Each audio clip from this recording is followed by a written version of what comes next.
Okay. Thank you all for coming out and supporting Apne App Worldwide and the UN Office on Drugs and Crime. Okay, I will use my New York voice. Can you hear me? Okay. Can the mic mixers fix it? Gloria is in the house. Attention must be paid. Okay.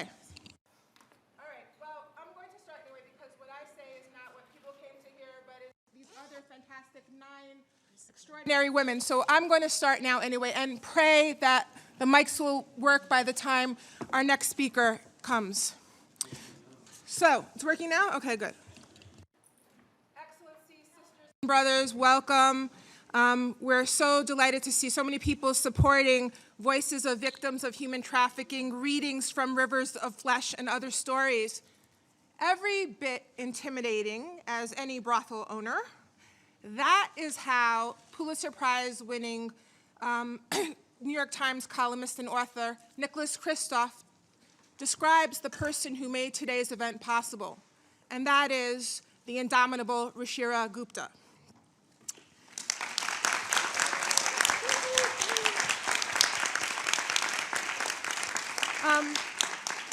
In addition to founding Apne App Women Worldwide, she's done so many things, and I'll hopefully have the opportunity to tell you more about that, as will she later on. But about River of Flesh first, it brings together 21 stories about trafficked and prostituted women by some of India's most celebrated writers. So when Ruchira proposed that today's event be part of the UN Office on Drugs and Crime Artists United Against Human Trafficking initiative, we were so honored to partner with her once again.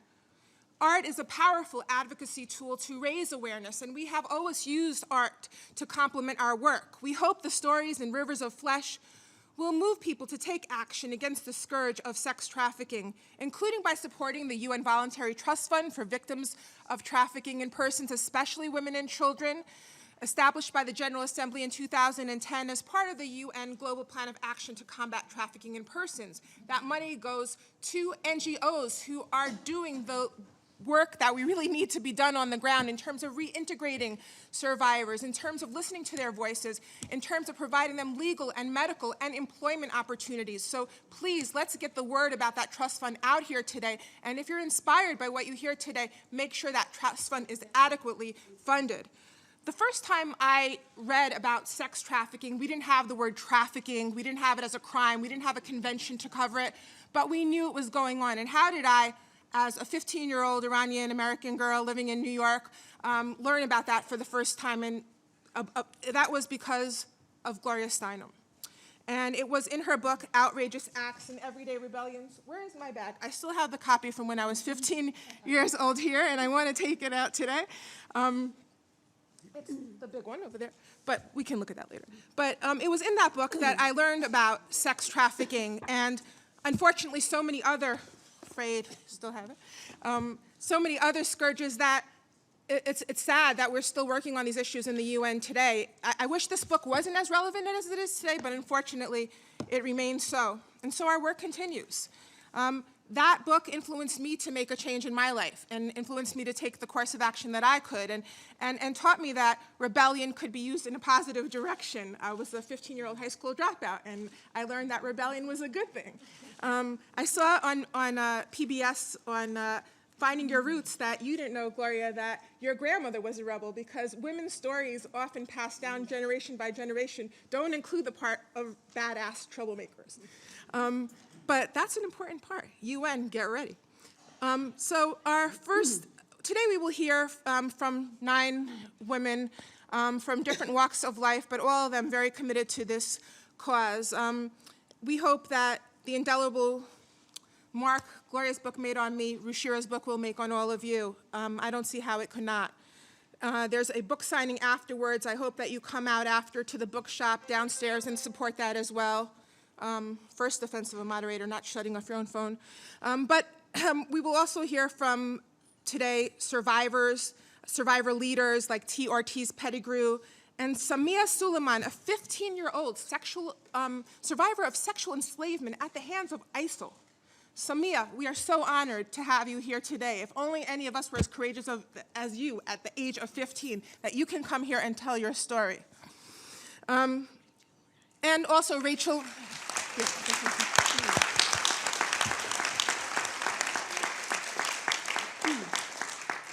And survivors like Rachel Moran, who's also here today. Thank you so much for coming and being a leader on these issues. But first, we'll also hear from artists, we'll hear from ambassadors. When I first came to UN headquarters like 11 years ago, we didn't have this many women ambassadors. We still don't have enough, but it's such a pleasure to be able to go to work every day with ambassadors, like the ambassador of Hungary and the ambassador here of Panama, who has been fantastic on these issues, and the artists who are here today and the activists who are here today. But first, our keynote and opening speaker, Gloria Steinem. Okay, she needs no introduction, but for those of you who somehow don't know, now you'll know. Writer, lecturer, editor, feminist activist, recipient of the Presidential Medal of Freedom, the highest award that President Obama can bestow upon anyone. In 1972, she co-founded Miss Magazine. She's also one of the co-founders of New York Magazine. Her books include the bestsellers Revolution from Within, Outrageous Acts and Everyday Rebellions, Moving Beyond Words, and Marilyn. Her latest book, released in 2015, paperback copy to come out soon with a updated chapter on sex trafficking, I understand, is entitled My Life on the Road. And it's a book about more than 30 years of being on the road as a feminist organizer. And I would also tell you 2 or 3 other things about her. You know, Gloria graduated Phi Beta Kappa from Smith College in 1956 and then spent 2 years in India on a Chester Bowles Fellowship. She wrote for Indian publications and was influenced by Gandhian activism. She has been the subject of 3 biographical documentaries, including HBO's Gloria, in her own words. Gloria, it's such an honor to have you here today. The floor is yours.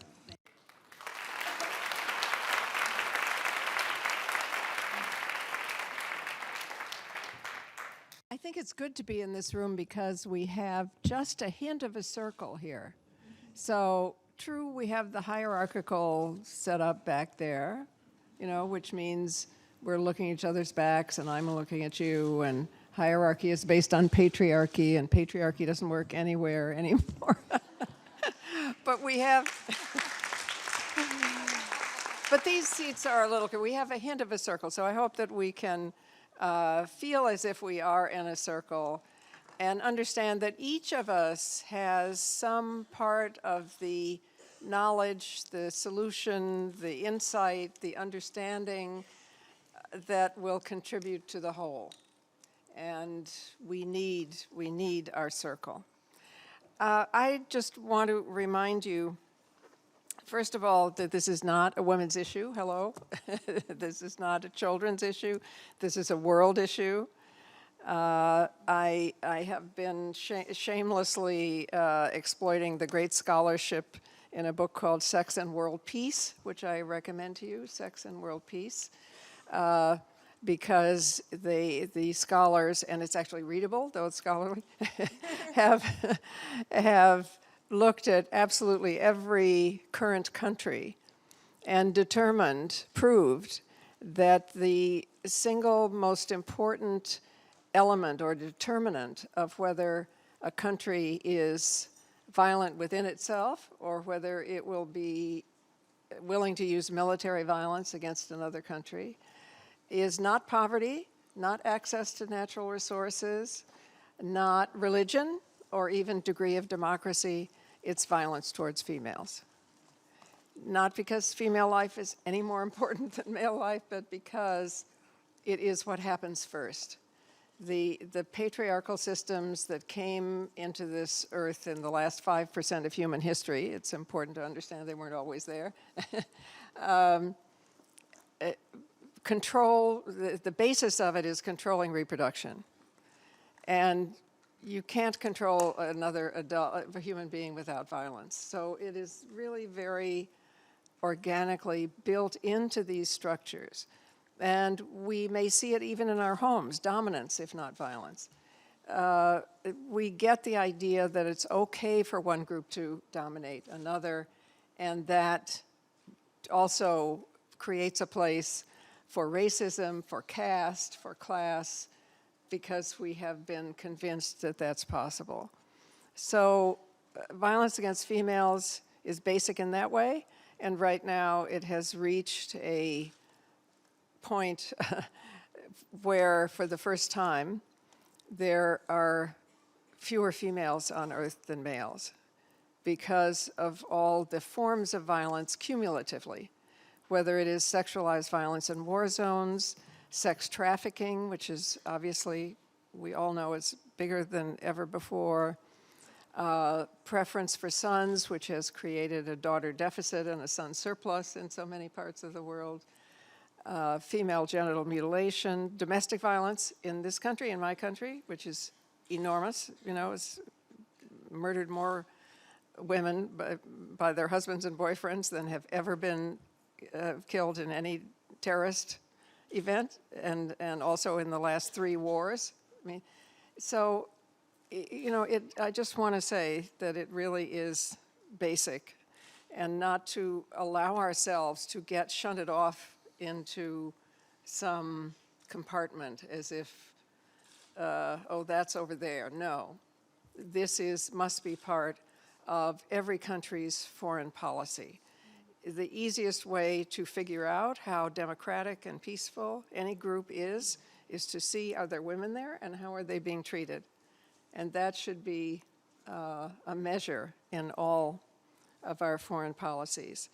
And I think we must remember how basic it is in another way, because it really is all about controlling the means of reproduction. If women did not have wombs, we'd be fine. And racism and caste make it much worse, of course, because then you have to control reproduction in order to perpetuate those divisions in the long run. So they are really inextricably intertwined, and there's no way of changing the status of women without fighting racism, not only because women are members, half of every racial group, but also because racism itself is dependent on controlling reproduction. So this has caused this depth of the political system. People say there's a difference between culture and politics. I think actually what happens to men is political, what happens to women is cultural. But it's all political, it's all actually about power.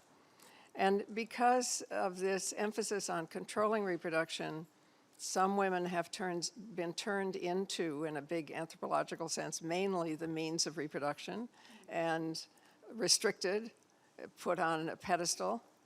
As a black suffragist said to her white suffragist sisters, a pedestal is as much a prison as any other small space. And also, then, for the sake of racial or caste or class purity, they've been separated. And the less socially desirable women are exploited as a means of reproduction for cheap labor, for workers and so on. And this has separated the questions of sexuality and reproduction, and put some women in charge of sexuality and other women in charge of reproduction, if you see what I mean, when in fact that deprives some women of their sexuality and other women of their freedom in their bodies and so on. But we all have common cause in bringing back the control of ourselves, our reproduction and our sexuality to our own bodies. I think I fear that we sometimes get into the current hierarchical way of thinking by arguing about what policy is good from above. What generality is going to work down here. Actually, no generality is going to work for everything down here. It is very, very, very diverse. So I hope that our actions are not inhibited by waiting for a solution up there. in fact. And the question of free will and, are we using our bodies in whatever way it is for free will, out of our free will, is also very, is something we have to listen to each woman and groups of women about. If we say that at the age of 18, then it becomes not child sex trafficking, what do we do about the woman who, and as we know, the average age of entry into prostitution in this country is between 12 and 13. And in many other countries, it's about 9 or 10. So does she suddenly acquire free will at the, at the age of 18? I think we've begun to look at situations where this, you might call the statute of limitations, is extended. For instance, when someone has been sexually abused in childhood, then we understand that the usual statute of limitations can't work in the same way.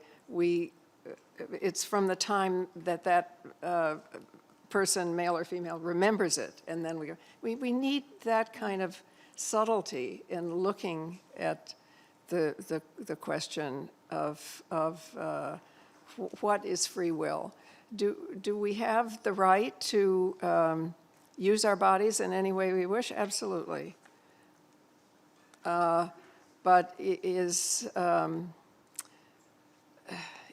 to what extent is it free will when we are actually looking at a particular situation?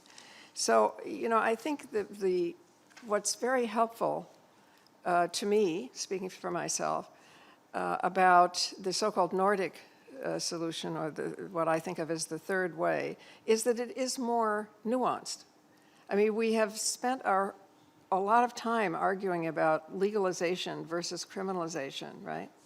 Well, it seems to, sometimes I think the whole world is divided into two kinds of people, those who think the world is divided into two kinds of people and those who don't. And I think probably this division into two also comes from gender, and the old languages didn't even have gender, hello, so we've gotten into this polarized legalization versus criminalization. And, there are probably situations in which some version of something, in each works, but because the Nordic example, the third way, is the most diverse and the most, or provides for treating reality more and not putting it all into one package. And therefore, it obviously it sets out to give choices to the prostituted person, man, woman, or child, to provide them with choices, to penalize, not criminalize, I would say. It's not by any standard. Penalize the demand, the customer, so that at least that person gets to know what the global sex industry is and what damage is being done. And it allows much more subtlety, and I think that's why we see it being adopted most recently by France, but by many other countries too. It allows for more recognition of reality. I think also, in addition to overgeneralizing, and getting into division of two, sometimes we demand purity from our friends and nothing from our adversaries. We look at people who are in all goodwill, doing quite a good job of being helpful, and if they are not perfect, then we blame them when we don't demand even simple humanity from the traffickers and the people who are part of the problem. It's way easier to judge someone with little power than someone with a lot of power, or someone who's in proximity to us rather than someone who's very far away. So I hope that we support what is positive and worry less about criticizing what's not working. And most of all, I hope we listen to each other. You know, there's nothing more important than listening to each other. I think one of the simplest paths to revolution that I know of is for people who have less power, or if you're in a particular situation and someone usually has more power than the others, listen as much as you talk. If you have more power, usually talk as much as you listen, which is not that easy because we're used to hiding if we've had less power. Right? So I think while understanding that we are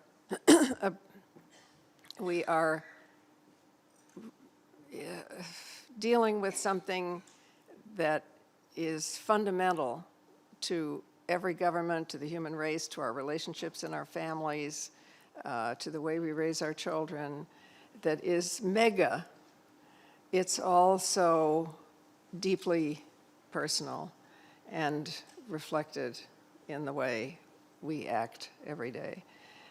It's perhaps, you know, I think Marx and Engels were very nice guys, but I think they made one error, which was to think that the ends justify the means. I think actually the means are the ends.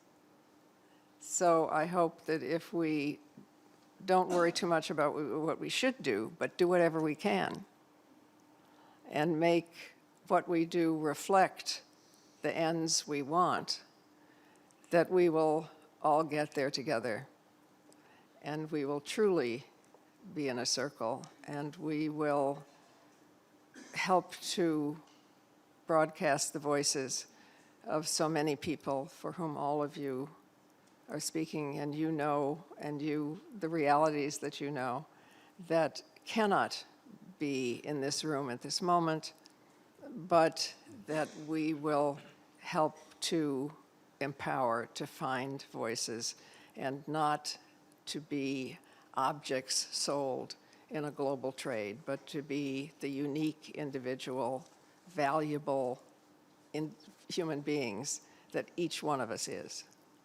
Thank you.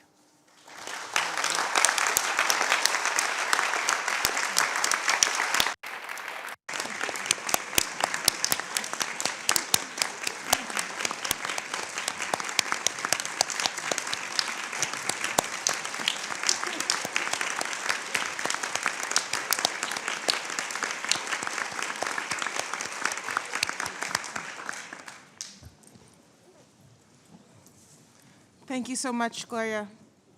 I cannot tell you how much it means to all the women and men in this audience that you were able to come here today on such a busy time. It means the world to all of us. Thank you.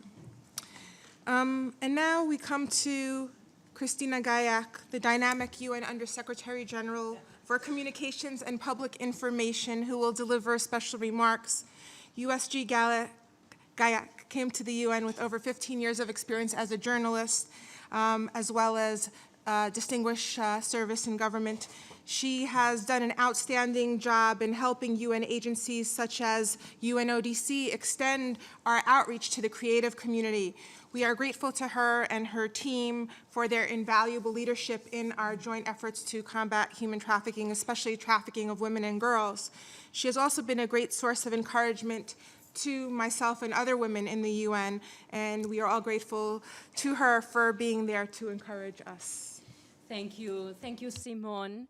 It's true, the microphones seem to be working a little bit lousy today. Anyway, thank you, Simone. Thank you very much, Gloria, for your words. I think your thoughts are going to be with us. Already, your thoughts in your books were with us, but now that you express them so candidly and so well, we really thank you for being here and for inspiring us. And I have a special thanks for Rachel, for Samia, and for T. Ortiz, Pettigrew. The fact that they are joining us here tells us so much of the importance of endurance, and we pay our highest respect to you, and we thank you also. My dear ambassadors, the ambassador of Hungary and Panama, they are great colleagues, and they are such supporters of the good UN agenda. So we also want to pay tribute to them. And of course, I want to pay tribute to Ruchira's book, because it's the reason that we are here, and in particular to her work. You know, the issue we are dealing is tremendous. Millions of people have been trafficked all over the world, and no country is immune. And this is a multi-billion industry.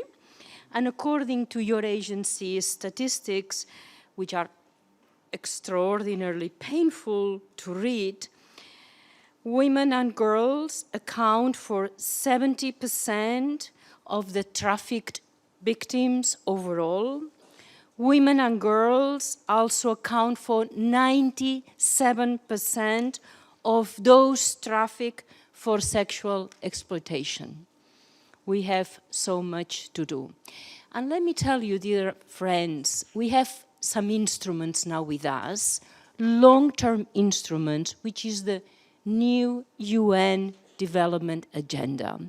If we look at it in a narrow way, we have at least a number of goals and targets, which I'm going to mention to you, that will allow us to work better and to work more efficiently. For example, goal 5.2 calls for the elimination of all forms of violence against women and girls, including trafficking and sexual and other types of exploitation.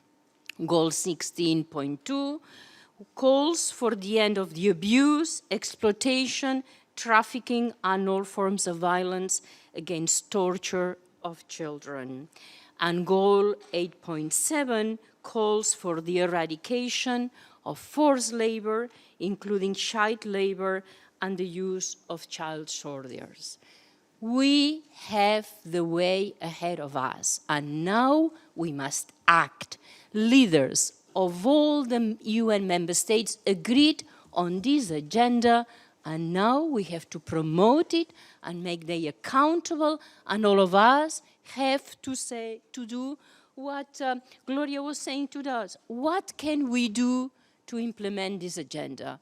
I've mentioned it in a narrow way, very specific obligations that we have, but the broad way is that this situation has to change and must change. On my side, the Department of Public Information will spare no efforts to promote this agenda, to ensure that while promoting it, we become all of us accountable of it, and that things change on the ground so that what we have been reading in terms of statistics do change because they are unbearable. And now my final point is of gratitude to UNOCD for this tremendously positive initiative, Artists United Against Human Trafficking. This is a way to make people aware and a way to make people responsible and a way to do what Gloria said, what we all can we do for that. So thanks for being here, and it's a fantastic opportunity, the one we have in front of us, to start changing on a daily basis for the global objective. Thank you very much.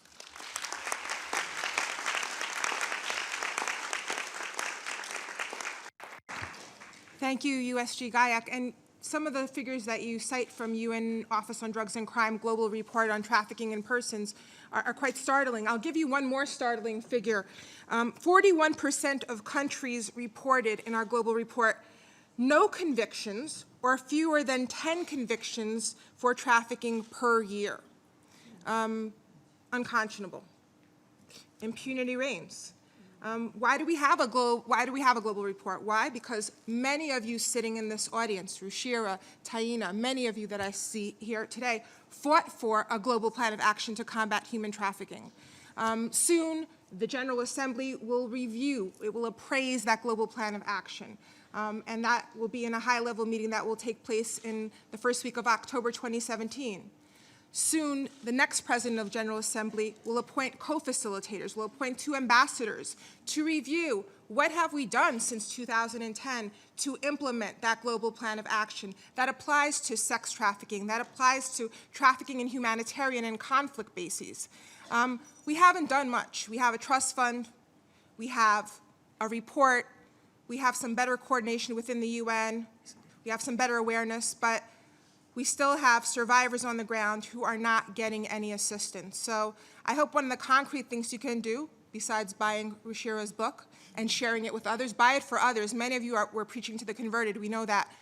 Recruit others to our cause.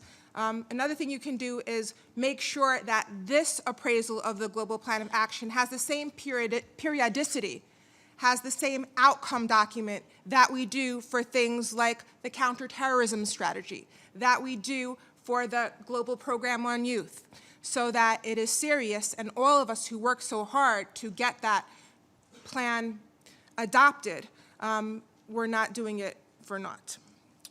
And now it is my pleasure to introduce the intrepid Ruchira Gupta. I first met Ruchira Gupta 10 years ago when we were discussing, UNODC was discussing with the Security Council the possibility of having the first ARIA formula on human trafficking. And for those of you who are not from the UN, an ARIA formula is like an informal Security Council meeting where you can talk with civil society and UN agencies about an issue of particular concern without it rising to the full level of a Security Council meeting. Thanks to the work of many of you here today, under the leadership of Ambassador Power, the U.S. mission in December of last year actually had a full Security Council meeting on trafficking. And UNODC is presently working on the report that has been requested of the Secretary General to look at what we are doing currently and what we can do better in the future about human trafficking. That report should come out in the fall. So Ruchira has been a great advisor to us on all of these initiatives, a great partner in Artists United Against Human Trafficking. She's worked on handbooks that have taught us how to provide better technical assistance on the ground. Through Apne app, she has helped more than 20,000 girls, women, and their family members exit sex trafficking, bravely venturing into areas no one else could or would go. She testified to the U.S. Senate for the passage of the first U.S. Trafficking Victim Protection Act and advocated for the UN Voluntary Trust Fund for victims of trafficking in persons, especially women and children. She has won an Emmy for her journalism, the Clinton Global Citizen Award, and the UN NGO CSW Women of Distinction Award. She's also author of As If Women Matter, the essential Gloria Steinem reader. She's the author. I'm the editor. Editor, okay. Thank you. I stand corrected. One thing that Ruchira has helped us with is make the concept of trafficking understood. As you know, in Article 3A of the Palermo Protocol, the UN Protocol to prevent, suppress, and punish trafficking in persons, especially women and children, we have now for over 10 years a comprehensive definition of what human trafficking is, so we don't have to debate that anymore, thank God. And that involves sexual exploitation, forced prostitution, slavery, servitude, slave-like practices, forced labor, and trafficking for the purpose of organ removal. And Ruchira has been instrumental in making sure that all forms of human trafficking are understood well, and in addition to sex trafficking. Oftentimes we find that women who are trafficked for some of the other purposes initially are double victims, because it is rare that a woman who is trafficked for forced labor or some other type of trafficking purpose is not also sexually violated or traded. Ruchira, you have the floor.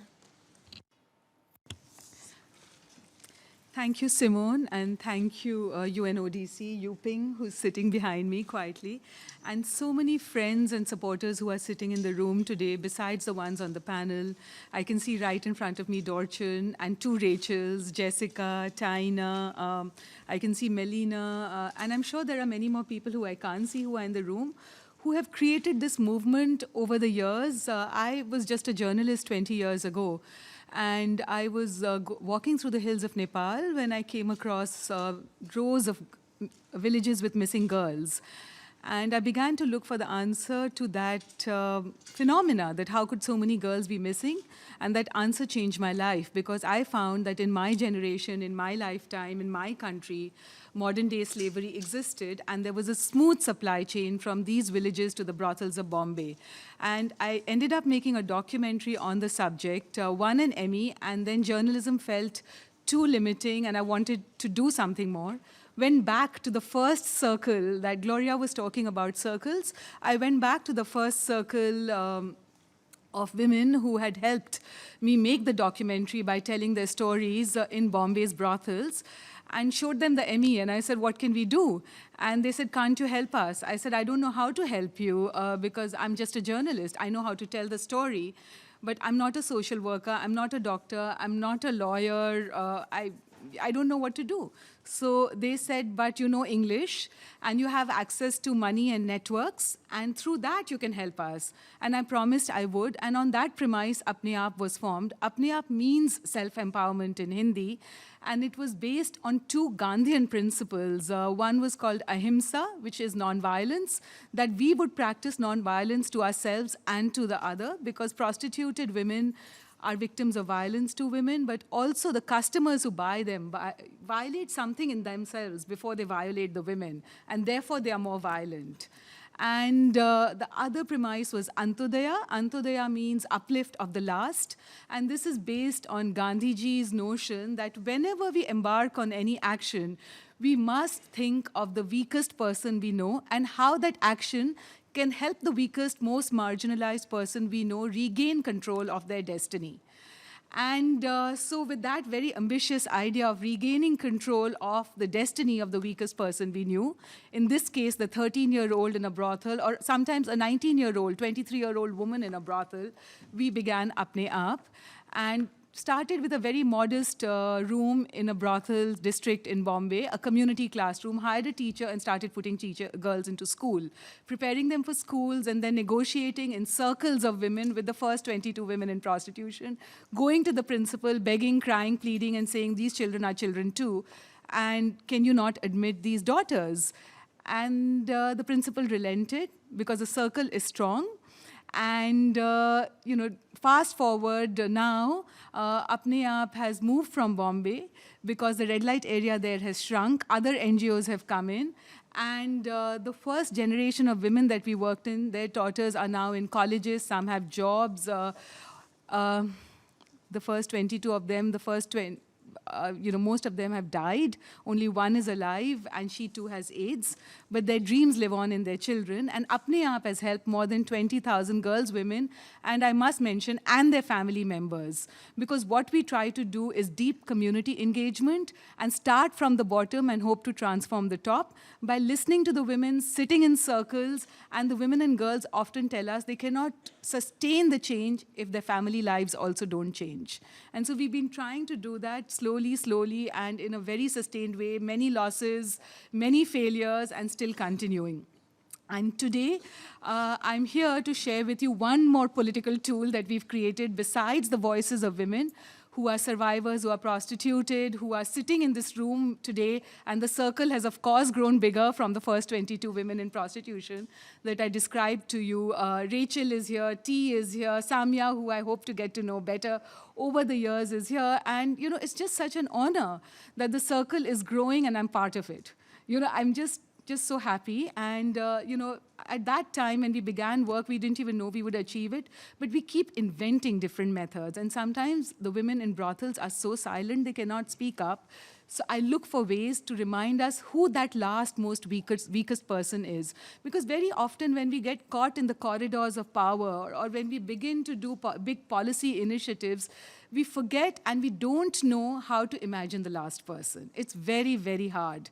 Because we are so caught in words, language, files, documents, and we can't imagine the last person. So this book, River of Flesh, is an attempt that these stories written by modern Indian writers who tried to find empathy and put themselves in the shoes of the prostituted woman and girl in India's brothels in Bombay, Calcutta, Delhi, Lahore, Karachi. They would make us understand what a woman goes through. In these stories, you will find that there is a woman who suffers from insomnia because customer after customer keeps coming to her whenever he wants, an occupational hazard we don't think of. There's another story in which a woman talks about the fact that she cannot stand the smell of her customer's feet. We never think of that what is the customer looking like?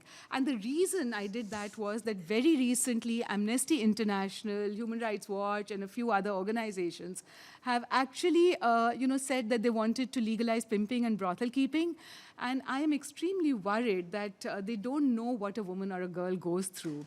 And maybe we can build up public opinion to reach out to these organizations which say that they stand for the human rights of people, to stand by the human rights of this most marginalized girl and woman who has nothing but the law to protect her.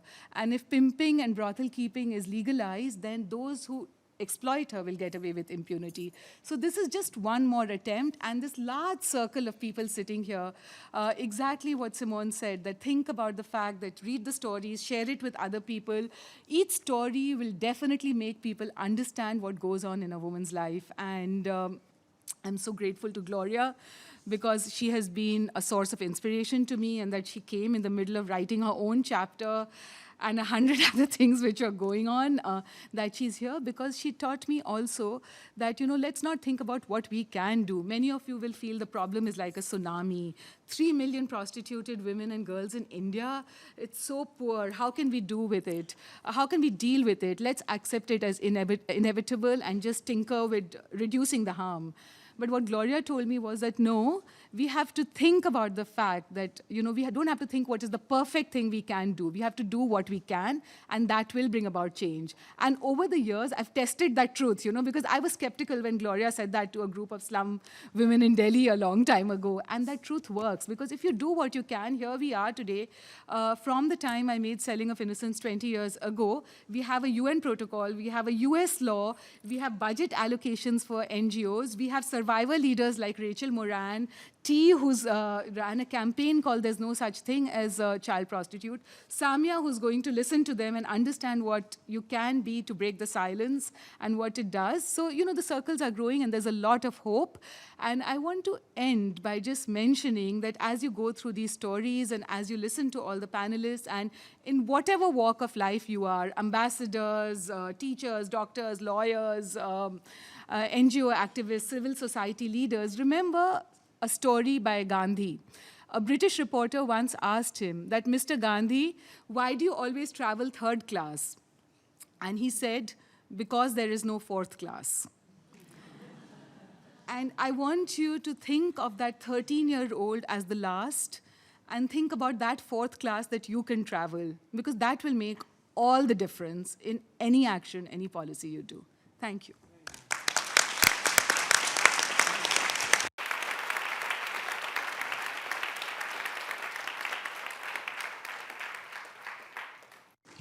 Thank you, Ruchira, and thank you for Apne App's very survivor-oriented perspective. Only 1 out of 100 survivors is ever rescued, and we owe it to at least those who are rescued to make sure that they have sustainable futures and not just provide short-term solutions which are really not in the long-term solutions. Oftentimes when we've interviewed survivors of human trafficking and we ask them how long were you trafficked for, they'll say, well, are you asking about the first time or the second time? And that's something we need to avoid. Our next speaker is T. Ortiz Walker, a survivor leader and trainer specializing in developing strategies to end child sex trafficking. She founded the Still Alive initiative, which provides daily mentoring and counseling for victims and survivors, as well as trainings for governments and NGOs and victims of domestic sex trafficking. She has testified before the U.S. House of Representatives on child sex trafficking and was selected by Time magazine as one of the 100 most influential people in the world in 2014. In 2011, she was named Woman of the Year by Glamour magazine. It's such an honor to have you with us here today, and we look forward to learning more about you as a survivor leader and more about what we can do, because I think as hard as we are trying in the UN, there's a lot more we can learn to step up our efforts, and I hope today moves us a little bit further in that direction. You have the floor, T. Most definitely. Well, I can't say thank you enough for the opportunity to be here. Thank you so much to UNODC themselves, Apne and Ruchira. I can't say enough. And Artists United Against Human Trafficking, specifically, and most importantly, Rosanna, who has been a personal supporter of mine and has made like an angel to me.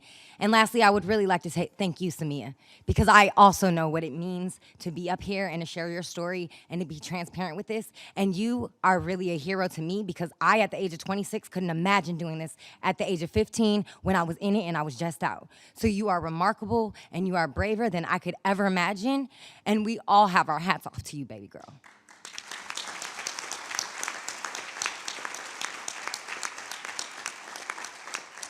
So, I mean, I can't say enough what this means to me personally. I come from Oakland, California. I'm a little girl from the hood, mixed Puerto Rican, and I never thought that my life would be the way it is.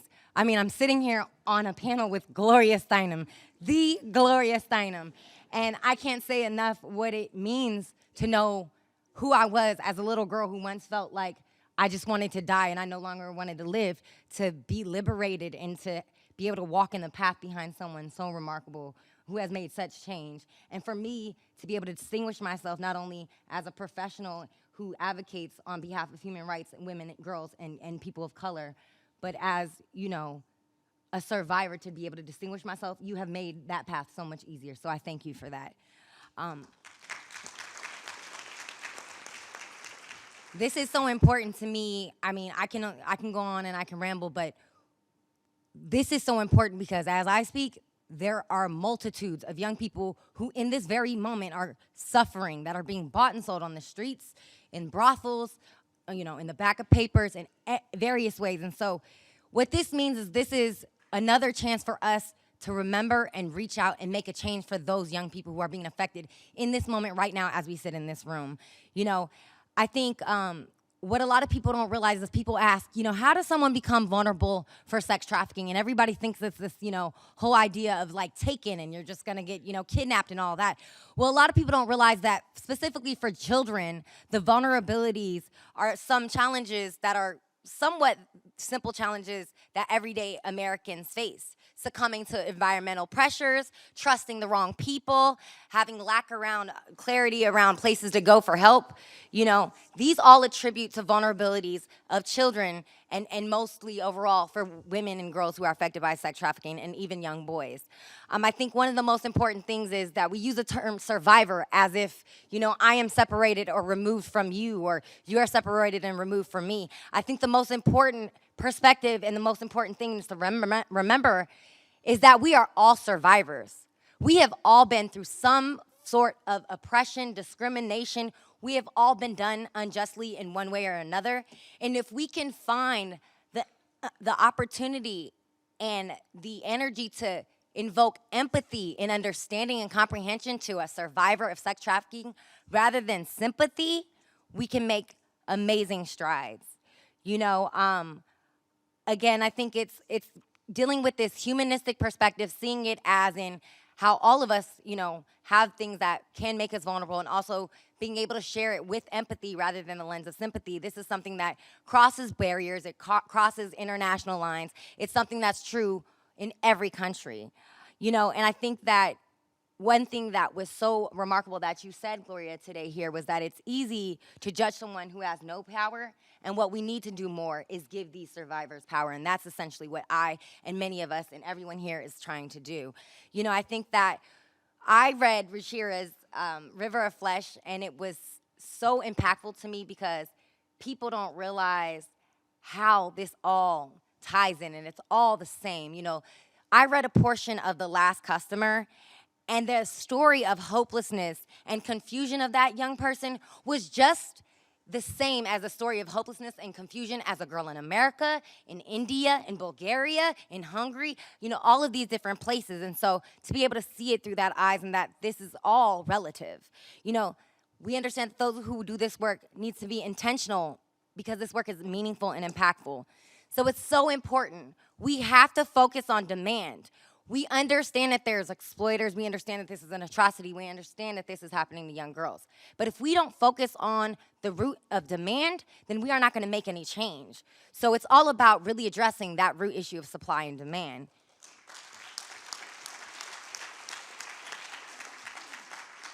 I, separate from being a survivor, am a scholar in communications and feel that it's so important. And as Ruchira mentioned, I actually was able to pen and author a petition that changed the Associated Press style guide from using the term child prostitute. I really believe that by changing the language, we can change the stereotypes and the illusions of perspectives, or false illusions and perspectives on these young people, and, you know, allow them to have more opportunities for growth and for people to see this, what this is. We can't call the customers Johns. They're child rapists. You know, they are people who are, you know, molesting people, and so we have to call them how they are, you know, and these are not child prostitutes. By using the term child prostitute, it gives a negative connotation that these are willing participants. And I can tell you one thing.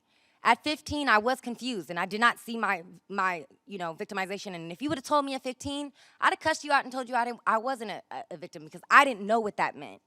I didn't see that because I literally was just trying to survive. So for us to encourage, you know, everyone in the field, people in society, to use the proper right language, you know, it's so impactful.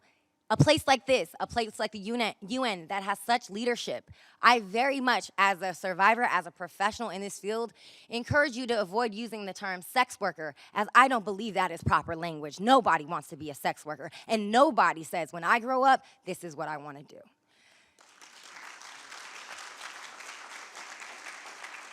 I think that there are so many tools that are necessary, that are needed to address this issue, that are rooted in prevention, addressing the proper resources. And you know, so often I hear trauma-informed care or survivor-led, but this needs to equal individual-centered responses. This needs to be not only for the victims, but also for the strengthening the families and their communities. And strengthening relationships. I can't say it enough that relationships are such an essential core of the vulnerabilities and of the reasons why people are stuck in this situation. And so we have to really strengthen our opportunities for continuous relationships. You know, although this is a sad circumstance, you know, it is only, nobody's gonna be rescued. I'll be the first to tell you, didn't nobody rescue me, didn't nobody rescue her, and didn't nobody rescue Rachel. It was through, and I can definitely, you can check me if I'm wrong, but I think it's definitely through the opportunity of self-exploration activities, self-esteem building, opportunities to push yourself beyond comfortability and safe spaces. So much of what Apne App represents, that whole idea of self-empowerment. You know, and we have to, as mentioned, there's the weakest person, and we have to give that weakest person the power to embody strength and resilience to overcome these issues. So I sit here today, not as a sad survivor, not to tell you my life sucks and it's a sad story. I struggle, this hurts, and when I leave, I'm gonna cry. This is not easy to be as transparent as possible. But I am example by reminder to the resilience, transformation, and possibilities of this population to contribute to the future society. This includes leaders of the United Nations. This includes those of us who are gonna make change in healthcare and all other fields. This includes the next president of the United States, and more Gloria Steinem's down the way. So I really wanna leave us with a quote that is literally the only reason why I'm here. It's a quote by F. Scott Fitzgerald, and it goes like this. The test of first-rate intelligence is the ability to hold two opposed ideas in the mind at the same time and still have the ability to function. One should, for example, see that things are hopeless and yet be determined to make them otherwise. This is the group. Thank you so much.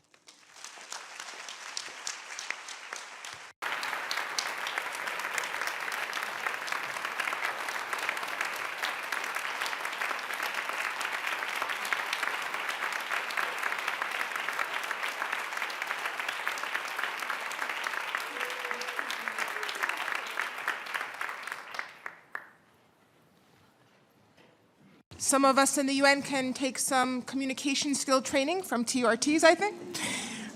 We started off we were going to our readings right now, so we thought we would also come back after the readings to some more survivors.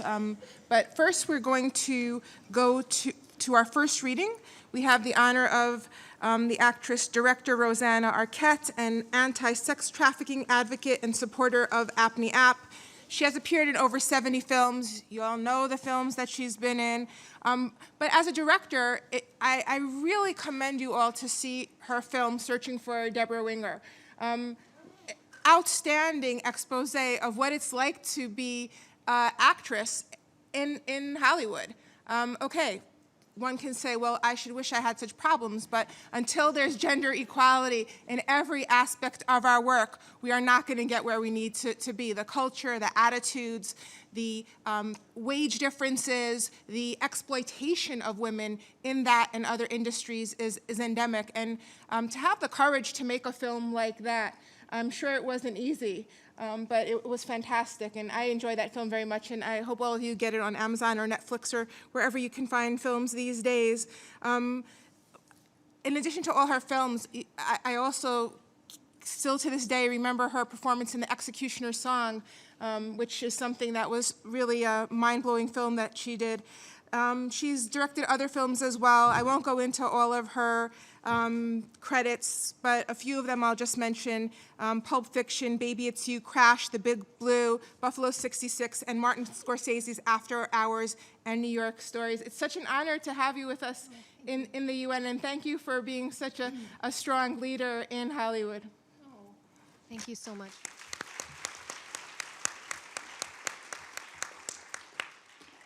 Before I read, I want to say it's such an honor to be here and address you all at the United Nations today. And I want to thank Ruchira and Apne App and the UNODC for organizing a unique event to amplify the voices of survivors of sex trafficking and the survivors in the room whose testimonies bear witness to this great crime that has escalated to the scale of a tsunami. I also want to pay tribute to Gloria Steinem, one of my true heroes in life. She has created a movement that has touched women's souls forever.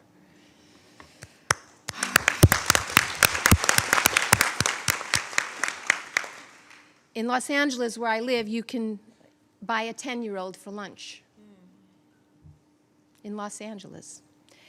I have met women, survivors like T. Ortiz, who was sold at the age of 4 for a bag of heroin and sold for sex for many, many years, living in the foster care system here in America. Billions of dollars are being made by the sex industry. It's big business.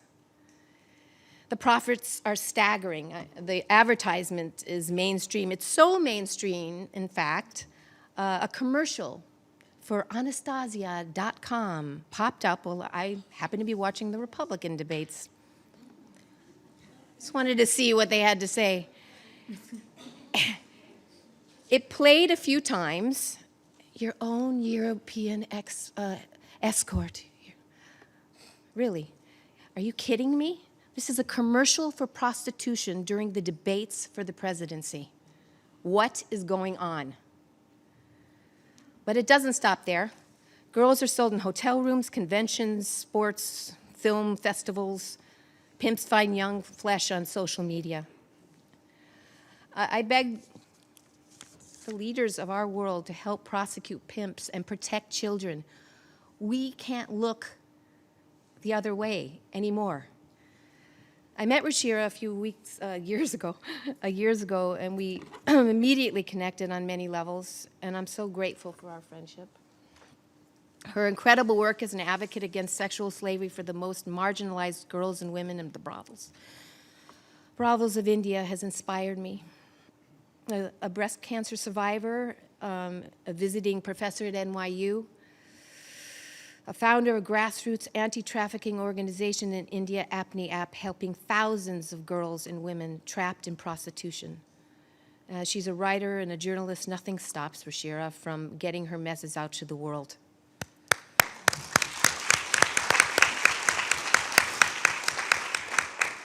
Some of the girls she helps are as young as 7 years old. They are brutally raped countless times a day by customers who want very young girls. Her dream is to stop sex trafficking and to create a world in which no woman is bought and no woman is sold, or child, or boy. This epidemic, this crime is so horrific, it requires a true storyteller to come close to capturing the impact. And so I'm going to read from Ruchira's book, Rivers of Flesh. This is called The Last Customer by Niranjana. The rain became heavy, and there were no customers at sight. Slowly, her earnings dwindled. Connie grew frail and weak. She started walking up to people and seeking them out. Her cheeks dropped and her eyes grew vacant and dark. A fever was rising in her. She adorned herself more intensely to fight it off. From a distance, with her woolen coat and flowers in her hair, she looked just about bearable. But if one were to see her up close, her eyes looked like they were dancing, like ghosts. Some louts would come over to the school where she slept at night, but would not give her a paisa in return. She would pick a fight with them, but they would pester her endlessly and rape her. Their rapacious laughs and beastly howls would make Connie shudder. When her protests became pointless, she would resign in her fate and submit to them. Her fever increased. She felt a voice within her telling her not to take those baths at the lake. Before long, her skin was afflicted with a strange disease. The young Connie suffered. Her body began giving off a foul odor. Connie changed her shelter. She walked towards a run-down hut a furlong away. There, a middle-aged beggar had built for himself his own palace. He fed her some gruel for 3 days. She gaped at the sky through the holes in the thatched roof as she fell asleep. On the 4th day, the fever appeared to subside. She sat up. The beggar looked at her with desire. His face did not betray a trace of emotion. She had become incapable of experiencing emotions a long time ago. He skipped his begging rounds for the day and stayed back with her. His diseased body seemed to be making good on all the desire it had missed out on. In the evening, with her black overcoat upon her, Connie walked past the field and stood by its edge where it was dark. She was feeling faint. The piece of land they once tilled, her mother, her father, the stumped-armed lover, all of them walked past in a procession in her mind's eye. The brother who had left to become a coolie in Madras and the one who had left home in a fit of anger seemed to her to be hailing her from a distance. She was filled with grief. Unable to stand for long, she collapsed upon the ground. In the distance, the groundnut hawker's kerosene lamp glimmered and called out to her. But she did not have even a paisa.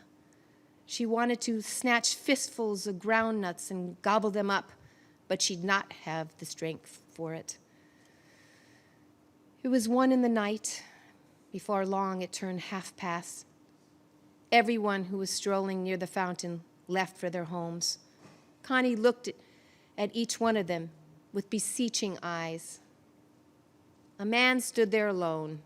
He was heavily built and had a wicked glint in his eyes. He gestured to her with his hands.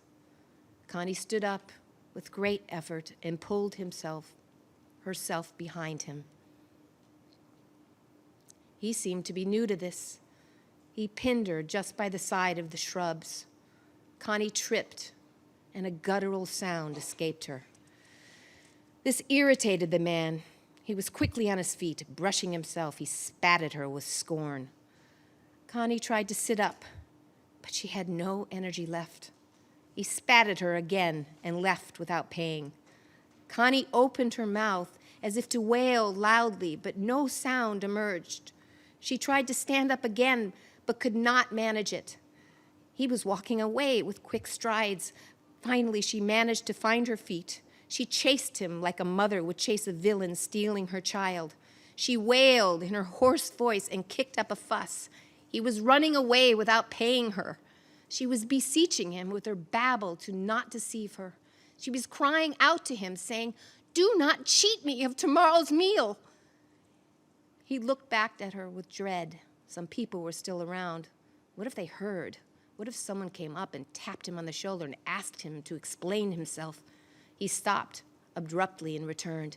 Clutching her throat, he pushed her to the ground and swore at her. Dirty bitch. He kicked her in the stomach. Connie collapsed in an instant. There were growls in her throat, and they were not audible. There was still some breathing, slow first and then rare. Her final breaths were more labored. Everyone was on the move. No one had time to stop. Someone said the municipal van would come by to pick up the corpse. Up above in the skies, a vulture circled and spiraled down. Connie laid with her eyes open, as if keenly eyeing it. The vulture was slowly closing to alight upon her, the last customer.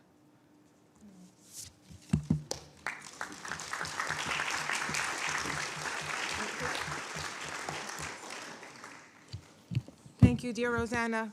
We now move to our next reading with Her Excellency Ambassador Katalin Bogyay, who is the permanent representative of Hungary to the United Nations, and before that had a long, distinguished career as a journalist. She understands, as we all do, publicity is the very soul of justice, and she has been prioritizing this issue within the work of her mission here at the UN. She will be reading from the short story by Kamala Das entitled "A Doll for the Child Prostitute." Ambassador. Thank you very much. Before I read, let me thank you for inviting me to this very distinguished panel. It is a very moving and inspiring afternoon, I think, for all of us. There are global sins and there are global actions, what we have to do here to tackle these things in the UN. I think that is why we are so committed towards oh, I'm sorry, you are leaving. Yeah, it was wonderful to see you. You're not supposed to notice. Yeah, but I cannot not notice it. Thank you so much. Yeah, thank you. So what I was saying, that I really believe that there are global things and we have to tackle them globally. Hungary is totally committed in this fight against modern slavery, human trafficking, the fight against sexual slavery. We started to work with other member states on that because you can't do it on yourself. We've been very happy working with Liechtenstein, with the United States, with the Holy See, with a group of friends. We are very happy to be included and invited by UNODC. Thank you very much, Simona. And I think this is a job for all of us, working with the Secretariat, with the Undersecretary General, and all the member states. Otherwise, we cannot be successful. We think that we have to raise the awareness. I am a long supporter of culture diplomacy because I believe that the book we read, the music we hear, the fine art piece we look at touches our soul. And when we read these stories, they touch our soul. And we know more about this problem than from many political speeches. So thank you very much for this wonderful book. And I will read from the novel by Kamala Das, A Doll for the Child Prostitute. It was the same old story. The stepfather was raping the minor girl while her mother was out visiting her relatives. The fat woman called Ai by the inmates of the house threw back her head and laughed aloud, displaying 2 rows of brown teeth like rusty nails. Anasuya, stop worrying about this nice-looking girl of yours. She will be all right here. You will hardly recognize her after a couple of months. What she needs is good food. Look at my girls, Anasuya. Do you see any of them looking unhealthy? I feed them eggs with their paratas in the morning. The little girl looked around. There were 7 young women seated on the floor, and all of them did look healthy. Rukmani, come closer to me, said I, drawing the child to her swollen bosom. Take leave of your poor mother. She has a long way to go, and it's already late. The child, Rukmani, looked at her mother with dry eyes. She was not unhappy about leaving her home. The man who had moved into her home some months ago after her father had disappeared was a monster. He not only beat up her mother every night, but squeezed her own little breast, hurting her dreadfully when she was alone in the house. And last week, he had pierced her body until she bled all over the floor. You ought not to have sent away the good man I married you off to, Anasuya, said I. He was a steady fellow, and he never drank, but you lost it for a younger one. Are you satisfied now? Do not taunt me so, I pleaded Anasuya. I have been a sinner, but please, look after my child. She is innocent. Anasuya rolled the dirty currency notes inside the paper and tucked the roll into their waist. I would not have taken any money from you, she said, a sob rising in her throat. But we are practically starving at home. The baby is given nothing but tea and maybe a banana at noon.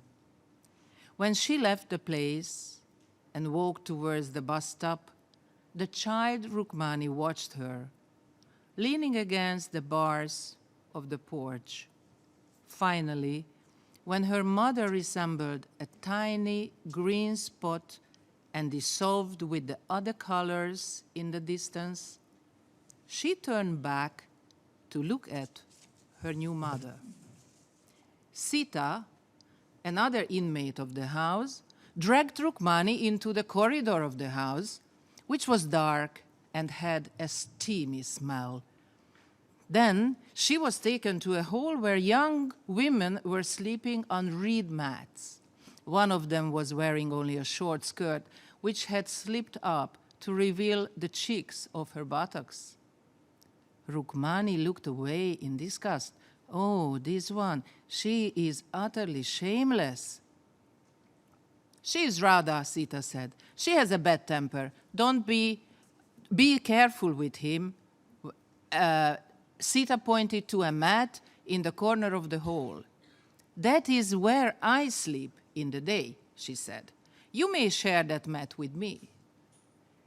I cannot sleep in the day, said Rukmani. Sita laughed loudly and held on to her stomach as though it was about to burst. You are a baby. You are so innocent. Do you think we can sleep at night in this house? We shall all be very busy entertaining the visitors. Visitors? At night? Asked Rukmani. Who will come at night? Sita could not control her laughter. Oh, she laughed. You are too funny. You will make me piss in my skirt.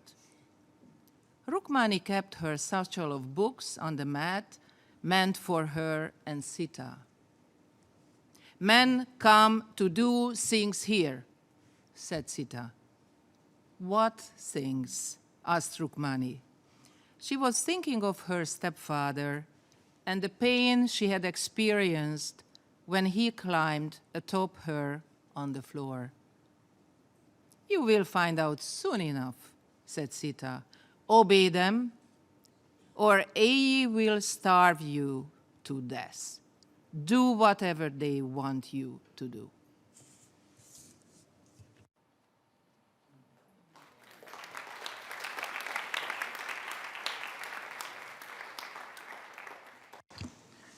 Thank you so much, dear Ambassador. Our next extraordinary woman reading from River of Flesh is Her Excellency Ambassador Laura Flores, Permanent Representative of Panama to the UN and a member of the group of Friends of UNODC, so there's no excuse for not remembering that she was on the panel. My apologies, a senior moment. Prior to her present position, she held several distinguished posts in her government and also senior positions in UNFPA and the World Wildlife Fund. She will be reading an excerpt from Kamala Das's A Doll for the Child Prostitute, another excerpt, so you hear more about that story. Excellency, you have the floor. The inspector Saheb was very gentle with the young girl. "Do you want me to buy you a doll that opens and closes its eyes?" he asked her, fondling her chubby arms. "Yes," said Rukmani. "There is such a doll in a shop at Churchgate," said the man. "It cries, 'Mummy,' when you press it on its stomach. It is a foreign doll. It costs about 100 rupees. But I do not mind spending the money on you if you're kind to me off and on. I love you more than I love anyone else in this world." "What about your wife and children?" asked the child. "I do not love them the way I love you, Rukmani," he said. "I have a granddaughter of your age, but even her I cannot love the way I love you. I will get you toys every month if you promise to remain kind to me. I'm not good looking like that student who carried Mira away, but I have a soft heart inside me. I'm ugly. I'm like a monkey, am I not? Do you feel an urge to laugh at me when you see my face?" Rukmani felt moved by the man's humility. "You are not ugly," she said. "You're a little bit like my father who left us and went away. Whenever I see you, I remember him." "You will never be unhappy again in your life, my darling," cried the inspector. "I shall protect you. I shall ask Lakshmi Bai to keep you away from all clients except myself. You can be my keep. I shall pay her a fixed sum of money so that she will not complain. Will you like that arrangement?" "But what will happen when some young man comes forward and asks me to marry him?" asked the girl. "I shall be that young man, my mogra flower," whispered the man hoarsely, holding her tight. Rukmani felt a slight nausea when she was assailed by the moldy smell of his scalp, where white hair grew in untidy patches. But she closed her eyes immediately and lay passive, thinking of the foreign doll that cost 100 rupees. It is such an honor to share this panel. Thank you, Simona. Thank you, NODC. Such outstanding women sharing your stories, your work, your contributions, your power, and your resilience. So many of us in this room, everybody here, men and women, committed to raising awareness on the millions of vulnerable women, children, and men that are victims of sexual, labor, and child exploitation or organ trafficking, among others. The stories told in the readings we're sharing and from the survivors in this room enable us to come face to face with one of the cruelest realities in our society. They allow us to empathize with the women and girls victims of human trafficking, girls like Rukmani, whose lives and dreams have been stolen. Human trafficking is a social scourge that requires due attention from the international community for its complete eradication. It constitutes one of the most disturbing criminal acts today, as it violates people's human rights and degrades their dignity. In 2012, Panama passed legislation to penalize human trafficking and formulated a national plan to combat trafficking in persons, under which we have been making progress on 5 main pillars: awareness raising and prevention, protection and care for victims, prosecution of crime, international cooperation, and tracking and monitoring. All of them key elements in the fight against human trafficking. In line with our commitment to counter this social problem, Panama also joined in 2014 the Blue Heart Campaign Against Human Trafficking, an international initiative of awareness raising in the fight against human trafficking and on understanding its broader impact on society. Today, I'm honored on behalf of my country, Panama, to join this call for action so that we may put an end to this horrendous crime, eliminate impunity, raise awareness, educate our populations, and give hope back to the Rumanis among us so that they can rise to their full potential. Thank you.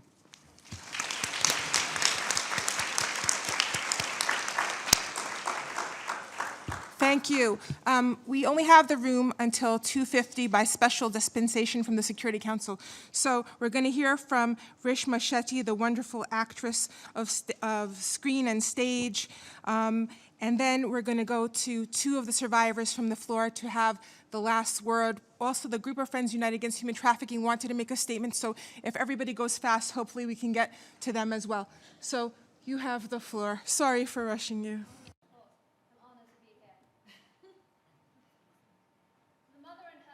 To share her grief and lessen it. She wanted to say, the child is ill. I got a telegram. I don't have a paisa. But she was instantly on her guard. She killed that cry for human sympathy. It would have made the ready customer flee and she would not be able to see her child. She gathered her skills together. She stood up, she blushed, began to demur, then stammered with a coy smile. I was not to be touched. A customer loses his wisdom when he hears something like that.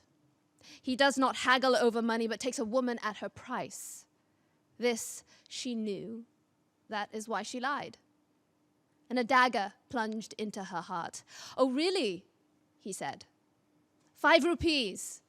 She said, hiking the price of her body when she thought he'd become reckless. 5. She was going to entice a few customers at 5 rupees apiece and catch the night train to the village. To arouse him further, she began to playfully extract a 5 rupee note from his pocket. She pretended coyness, blushed, and said softly, "You're the first one. The first after the..." It was part of her role as the timid newcomer to the business to not get up. But she genuinely had no strength to do so.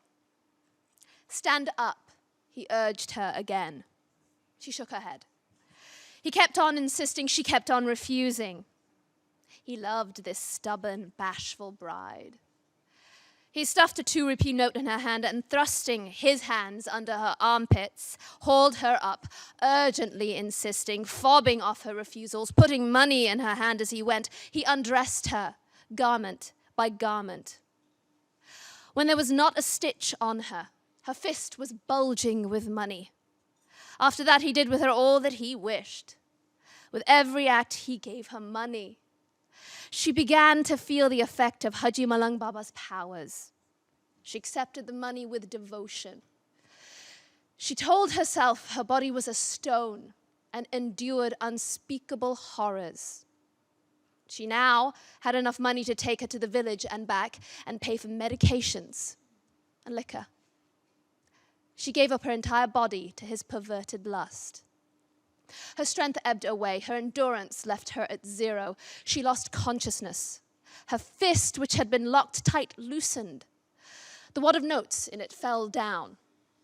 Suddenly she came awake, as though scorched by fire. The drowsiness flew out of her eyes. She raised her hand and looked at her fist. It was empty. Still in bed, she trailed her hand feverishly on the ground, but it touched nothing. Her eyes went to the door. The man in the glasses was getting dressed. In a flash, she saw his cunning. She had borne unlimited horrors. Her endurance had ebbed, but now it was transformed into fury. It danced in her exhausted body like lightning. It consolidated the strength in her muscles, giving them power. Snake-like steeliness flashed in her eyes. Her face grew red and rage. Her upper lip rode up her nose and became a straight line. Somehow she pulled her sari around her and exploded like dynamite. "You fucking pimp! Where do you think you're going, you bastard? Throw down my money first!" For a moment, the sight of her altered face stunned him. But then he came to his senses and waited for Girija to reach him. When she lunged at him and squeezed her throat, he squeezed her throat and he pushed her away. Then he picked her by the scruff of her neck like a kitten and flung her down. She, a woman who had gone berserk with mother love, who had been on fire with grief, lay where she fell, never to get up. The hand that had held her sari tight around her body grew rigid. The tongue that had shot up like a flame from the sacrificial fire was imprisoned behind the gates of her teeth. And yes, the restaurant owner who had explained the telegram to her had told her a lie. Her son had died. Yes, he had died.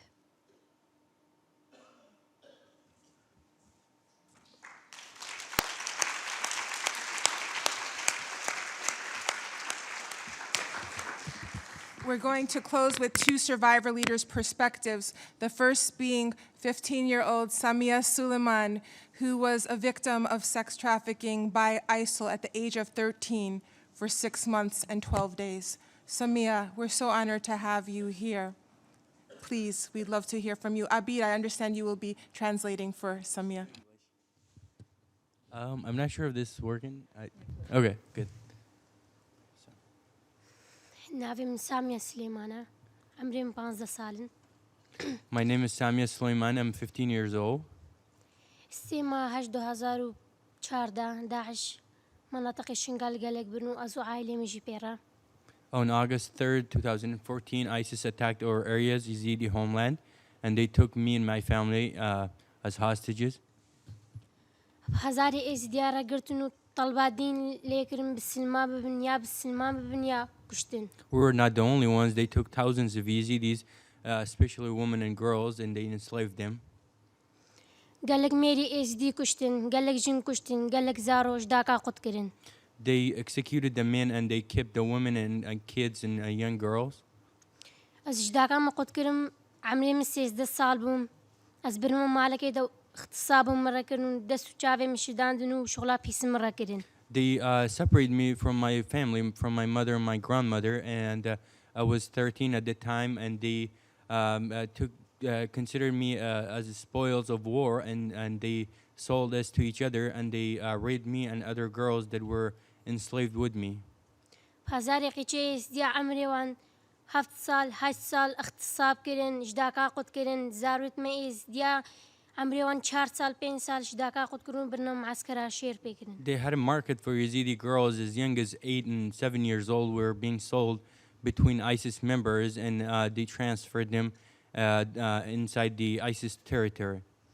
تەنها حالیان 3000 قیچیت ئێزیدی و ژنیت ئێزیدی دەستێ دەوڵە ئەسلامیە دەنە و 2000 و هەنێک دەستێوان خەلاص بوونە It's almost been 2 years, and still over 3,000 Yazidi girls are still held by ISIS, and they are being sold as we speak to each other. They sell them to each other, and they give them to each other as gifts in ISIS territory. هەف 2000 و هەنێک بدراعی خەلاص بوون چ کەسی مسعداوە نەکرد هەتا خەلاص ببنە بدراعی خەلاص بوون More than 2,000 Yazidi girls have managed to escape on their own. Nobody have helped them to escape, and the ones that escaped, they live in refugee camps in north of Iraq, and we have not seen any help for these girls in these camps. هەتەنها حالیان سی مەخبەریمە ئێزیدیا ئەتواسینە و چ کەسی مسعدامە نەکردن هاتام ڤا مەخبەری خۆ فەحز بکەن Not only the girls and women suffered, but we have discovered 30 mass graves in the areas that are being liberated from ISIS, and these mass graves are just sitting there, and nobody has examined them, and nobody have taken any action. حالێوان ئێزیدیا ئەف قەیچ و کوڕ و ئەڤێت ئێزیدی ڤێل دەسێوان کافرادا حالێوان گەلێکی بزەحمەتە الحەبسادانە دەست و چاوێوان چ داندینە بێ خوارن بێ شۆشتن حالێوان گەلێکی بزەحمەتە The ones that are in captivity, they are living in horrible conditions. I've seen it. I've faced it for months, and the young boys are being trained in ISIS camps. سەدا زاروێمە ئێزدیا کچک عمرێوان 4 ساڵ 5 ساڵش داکا قوتکردن و سەرژێکردن و کوشتن پێشا چاوێ داکا Hundreds and thousands, perhaps, of Yazidi kids died as a result of this ISIS attack on our areas. داکا ما پیر چمە بەس گۆت قیچامش من نەبن وەرەوەرە کەنە سەر سەرێوێ پشتی فەدەرەکەی بهیز داکا ما پیر ش دەرباوان هاتە کوشتن Only because my mother and my grandmother resisted that I be separated from her. She was hit by a weapon from an ISIS member, and as a result of that, after a few months, she died. أس رجاء شوتكم مساعدك فان قيتو جيني إزدي بكنو وجوان دستيفان كافرا خلاص نزونا درنك. Sympathy will not help the Yazidi woman, but we have not seen action being taken by the international community to help these women. حالي فان إزدي قالك الزحمات الدستيفان كافرا وظالم هذا الطلبات دين لكن هم اختصاب كرن عائلة هم يجيكو دقت كرن زاروي كتشك جي قط كرن. They've separated families and they've forced many women to horrible conditions, and they need help. They need real action.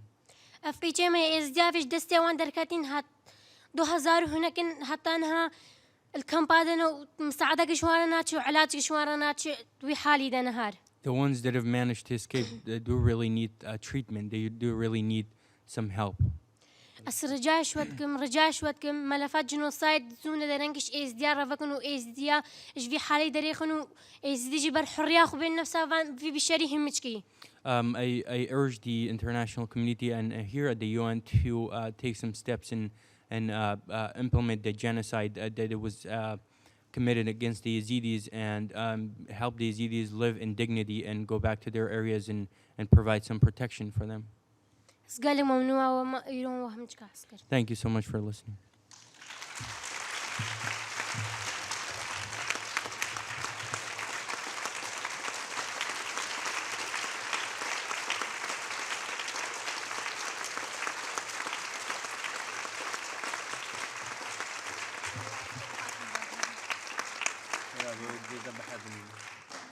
And we have one more survivor leader that we will hear from before I make one quick announcement. Rachel Moran, we're honored to have you with us here today. The floor is yours. Is it okay, Green? Okay. You can't hear me. Can you hear me now? Okay. I just want to echo some of the remarks that were made earlier on about language and how we really need to get the language right here, and how we will, in fact, get nothing else right until we do. There are many different phrases I could identify. We don't have time, so I'm going to shut what I'm saying down by a good way. But I would like to talk about some of the phrases that came up even here today. Forced prostitution, for example, and I realise that that's embedded within the body of the law. It's an awful pity that it is, because of course what it does is suggest that there is prostitution of another kind. Another phrase is sexual labour, which of course tells us that sex can in fact be labour. Well, sex is not work. It never has been. It never will be. So I think that we really need to look at the language that we're using and the phrases that we are in some cases codifying into law, and realise the damage that we're unwittingly doing. So I'm going to just read, while we're on the subject of language, a few paragraphs that I wrote for a book recently, which was a compilation of survivors' testimony and political views. And the title of the prologue that I was invited to write was The Dangerous Denialism of Sex Work Ideology. So I'm just going to read the last few paragraphs because we're short for time. We are consistently told that when framing prostitution legislation, we should consider those most directly affected by it. Indeed, we should. We should also make sure we are not duped about who they are.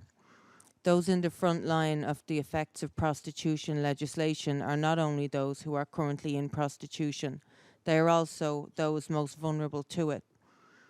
Many children and adolescents who are currently living the hellish experience of broken homes, family dysfunction, violence and alcoholism, severe neglect and sexual abuse will have the future direction of their lives dictated by prostitution legislation. This is not only about those who are in prostitution, it is also about those who are currently being corralled into it. I have said that the first thing we humans do in any intolerable, inescapable situation is to erase our subjective reality. I believe I got out of prostitution relatively emotionally healthy because I did so little of that. The erasure of my subjective reality I did collude in was in the locus of a surface level pretense, enacted purposefully to protect me from the attitudes of other people. It was never for my own sake. In other words, I lied to others about what prostitution was. I did not lie to myself. If a subterfuge is consciously constructed, it is much easier to identify and therefore to deconstruct. My deepest compassion is with the women who must mine deeply within themselves to uncover that subterfuge, go through the pain of examining its shapes and edges, and find a way to squarely look at the thing it was designed to conceal. In this process, they must acknowledge the carnage of their own complicity. The denialistic mentality of men who use women in prostitution has never been so utterly fed to bloating as it is by the ideology of the sex work lobby. There has perhaps never been an ideological framework in history that so thoroughly condones and emboldens the practice of oppression by the oppressed. It says, simultaneously, continue to abuse us, please, and be at rest that there is no abuse going on here. Women who espouse this view owe it to every other woman to abandon it. They are traitors to their sex and to themselves. Women must cut through the sex work ideology, but they face confronting a reality that has been purposefully and aggressively hidden. So they must first acknowledge their own collusion with that concealment and abandon the psychological safety it affords. This is doubtlessly painful, but few things are so utterly necessary. The sex work ideology must be deconstructed, and that starts at the individual level. The alternative is unthinkable for us all. Thank you.